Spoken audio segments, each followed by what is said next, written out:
Orange County Fire Rescue. 6600 Sea Harbor Drive, SeaWorld Stadium. Okay. We actually have a trainer in the water with one of our whales, the whale that they're not supposed to be in the water with. Okay. We'll get somebody en route. Okay, And through gate number 3 to Shamu Stadium. gate 3.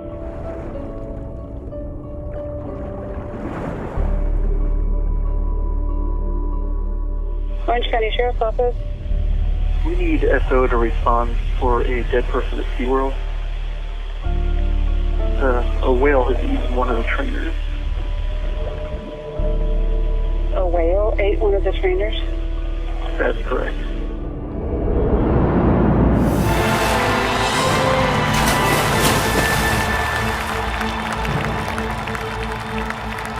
When you look into their eyes, you know somebody is home. Somebody's looking back. You form a very personal relationship with your animal. I knew Dawn when she was new. She was a great person to work with, and she obviously blossomed into one of SeaWorld's best trainers. This is Dawn Branchshow. Dawn is the senior trainer here at Shamu Stadium. I guess you could say I kind of knew Dawn in a past life. It's a tough job, isn't it? Yeah, we really do go through a lot of physical exertion. You can see in the show, we do a lot of deep water work, breath holds, very high energy behaviors with the animals. Obviously, they're giving out a lot of energy too, but we're working together and having a lot of fun as well. She's beautiful, she's blonde, she's athletic, she's friendly. You know, everybody loves Dawn. And I mean this so sincerely. Of watching you perform yesterday, you're amazing. Thank you. You really are. She captured what it means to be a SeaWorld trainer. She had so much experience that it made me realize what happened to her really could have happened to anyone. Today's date is February 24th, 2010. The time is 4:16. In the room with me right now is a Thomas George Tobin. Is that correct? Correct. Did you see any blood in the water or anything like that? Well, that's part of it. She was scalped and there was no blood. Okay. So pretty much we knew then that the heart wasn't beating. Once they were able to pull her away, how did he let go of the... He didn't. He never let go of the... The arm? The arm. He swallowed it. He swallowed it? So the arm is nowhere... Right.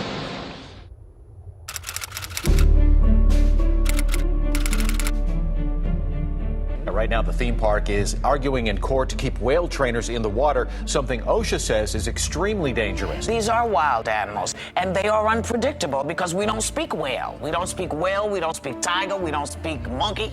If you were in a bathtub for 25 years, don't you think you'd get a little irritated, aggravated, maybe a little psychotic? They had aircraft, they had spotters, they had speedboats, they had bombs they were throwing in the water. They were lighting their bombs with acetylene torches in their boats and throwing them as fast as they could to herd the whales into coves. But the orcas had been caught before, and they knew what was going on, and they knew their young ones would be taken from them. So the adults without young went east into a cul-de-sac, and the boats followed them, thinking they were all going that way, while the mothers with babies went north. But the capture teams had aircraft, and they have to come up for air eventually, and when they did, the capture teams alerted the boats and said, oh no, they're going north, the ones with babies. So the boats, the speedboats, caught them there and herded them in. And then they had fishing boats with seine nets that they would stretch across so none could leave, and then they could just pick out the young ones. So they're trying to get the young orca in the stretcher, and the whole family is out here 25 yards away maybe in a big line, and they're communicating back and forth. Well, you understand then what you're doing. It's like kidnapping a little kid away from a mother. Everybody's watching, what can you do? It's the worst thing I can think of, you know. I can't think of anything worse than that.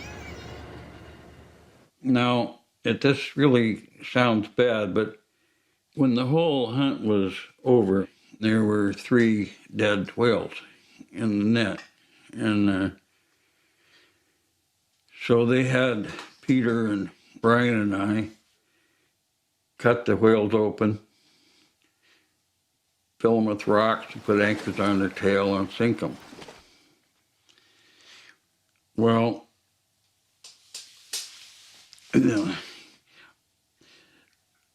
really, I didn't even think about it being illegal at that point.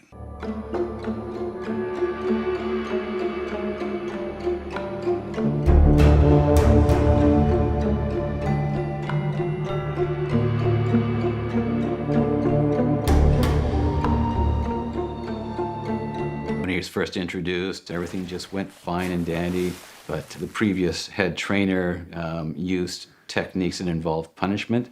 He would team a trained orca up with Tilikum, who was untrained. He would send them both off to do the same behavior. If Tilikum didn't do it, then both animals were punished. Deprived of food to keep them hungry.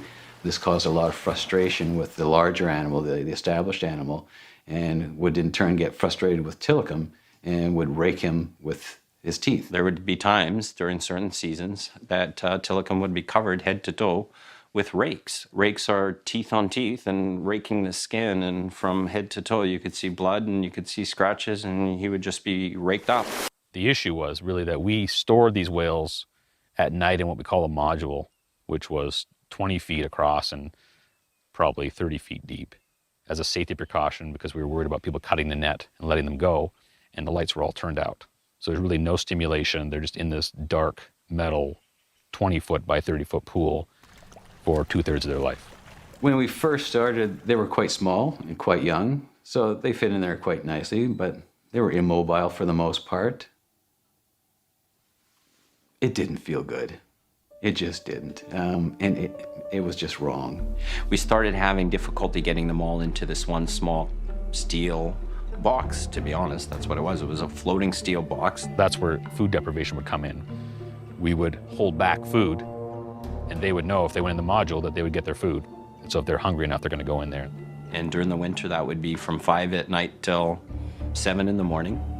When you let them out, you'd see these new tooth rakes, and sometimes you'd see blood. Closing that door on him and knowing that he's locked in there for the whole night is like, it's a staff. It's a, whoa. If that is true, it's not only, inhumane, and I'll tell him so, but it probably led to what I think is a psychosis, that he was on a hair trigger. He'd kill. If you go back only 35 years, we knew nothing, in fact, less than nothing. What the public had was superstition and fear. What we learned is that they're amazingly friendly and understanding and intuitively want to be your companion. Are you recording this? And to this day, there's no record of an orca doing any harm to any human in the wild. They live in these big families, and they have lifespans very similar to human lifespans. The females can live to about 100, maybe more, males to about 50 or 60, but the adult offspring never leave their mother's side. Each community has a completely different set of behaviors. Each has a complete repertoire of vocalizations with no overlap. You could call them languages. The scientific community is reluctant to say any other animal but humans uses languages, but there's every indication that they use languages. The orca brain just screams out intelligence, awareness. We took this tremendous brain and we put it in a magnetic resonance imaging scanner. What we found was just astounding. They've got a part of the brain that humans don't have. A part of their brain has extended out right adjacent to their limbic system. The system processes emotions. The safest inference would be these are animals that have highly elaborated emotional lives. It's becoming clear that dolphins and whales have a sense of self, a sense of social bonding that they've taken to another level, much stronger, much more complex than in other mammals, including humans. We look at mass strandings, the fact that they stand by each other. Everything about them is social, everything. It's been suggested that their whole sense of self is distributed among the individuals in their group. at SeaWorld. He was attacked viciously, repeatedly by Katina and others. In the wild, it's a very matriarchal society. Male whales are kept at the perimeter. In captivity, the animals are squeezed into very close proximity. Tilikum, the poor guy is so large, he couldn't get away because he just is not as mobile relative to the smaller and more agile females. And where was he going to run? There's no place to run. I had been there a while, and I had seen a few other things along the way that made me question why I was there and what we were doing with these animals. But I thought that it was our responsibility to do as much as we could to keep their family units together, since we knew that in the wild, that's what happens. Yes, sir, that's our baby. Kalina was the first baby Shamu. Baby Shamu, SeaWorld's newest star. She had become quite disruptive and challenging her mom a little bit and disrupting some shows and that kind of thing. She's got the whole place jumping, Shamu. She's our baby whale. It was decided by the higher-ups that she would be moved to another park when she was just 4.5 years old. And that was news to us as trainers that were working with her. To me, it had never crossed my mind that they might be moving the baby from her mom. So the night of the move, we had to deploy the nets to separate them and get Kalina, the baby, into the med pool. And Katina was generally a quiet whale. She was not overly vocal whale. After Kalina was removed from the scene and put on the truck and taken to the airport, and Katina, her mom, was left in the pool, she stayed in the corner of the pool, like literally just shaking and screaming, screeching, crying. Like I'd never seen her do anything like that. And the other females in the pool, maybe once or twice during the night, they'd come out and check on her, and she'd screech and cry, and they would just run back. Those are not your whales. You know, you love them, and you think, I'm the one that touches them, feeds them, keeps them alive, gives them the care that they need. They're not your whales. They own them. Kasaka and Takara were very close. Kasaka was the mother, Takara's the calf. Takara was special to me. They were inseparable. When they separated Kasaka and Takara, it was to take Takara to Florida. Once Takara had already been stretchered out of the pool, put on the truck, driven to the airport, Kasaka continued to make vocals that had never been heard before. They brought in the senior research scientists to analyze the vocals. They were long-range vocals. She was trying something that no one had even heard before, looking for Takara. That's heartbreaking.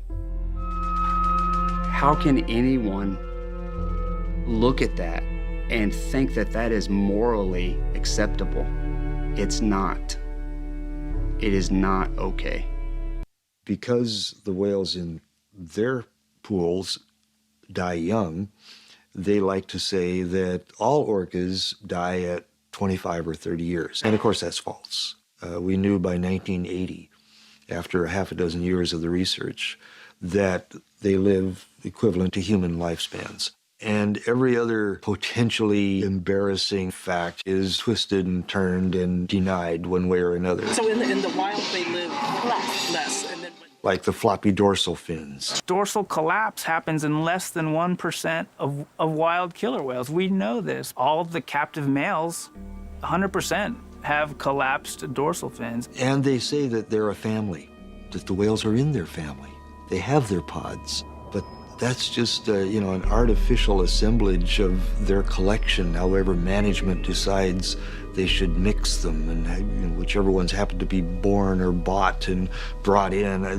That's not a family, come on.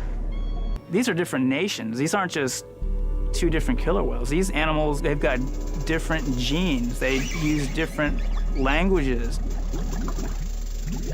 Well, what can happen as a result of them being thrown in with other whales that they haven't grown up with, that are not part of their culture, is there's hyperaggression, a lot of violence, a lot of killing, in captivity that you don't ever see in the wild. I believe it's 70 plus, maybe even more, just killer whale trainer accidents. Maybe 30 of them happened prior to me being actually hired at SeaWorld, and I knew about none of them. What if there were no SeaWorlds? I can't imagine a society with the value we put in marine mammals if those parks didn't exist. I'm not at all interested in having my daughter, who is 3.5, grow up thinking that it's normalized to have these intelligent, highly evolved animals in concrete pools. I don't want her to think that's how we treat the kin that we find ourselves around on this planet. I think it's atrocious.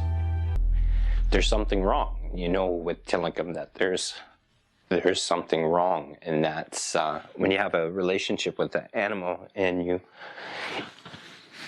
you understand that he's killing not to be a savage. He's not killing because he's just crazy. He's not killing because he doesn't know what he's doing. He's killing because he's frustrated and he's got aggravations and he doesn't know how to, he has no outlet for it. It's time to stop the shows. It's time to stop forcing the animals to perform in basically a circus environment. And they should release the animals that are young enough and healthy enough to be released. And the animals like Tilikum, who are old and sick and have put in 25 years in the industry, should be released to an open ocean pen so they can live out their lives and just experience the natural rhythms of the ocean. In 50 years, we'll look back and go, my God, what a barbaric time.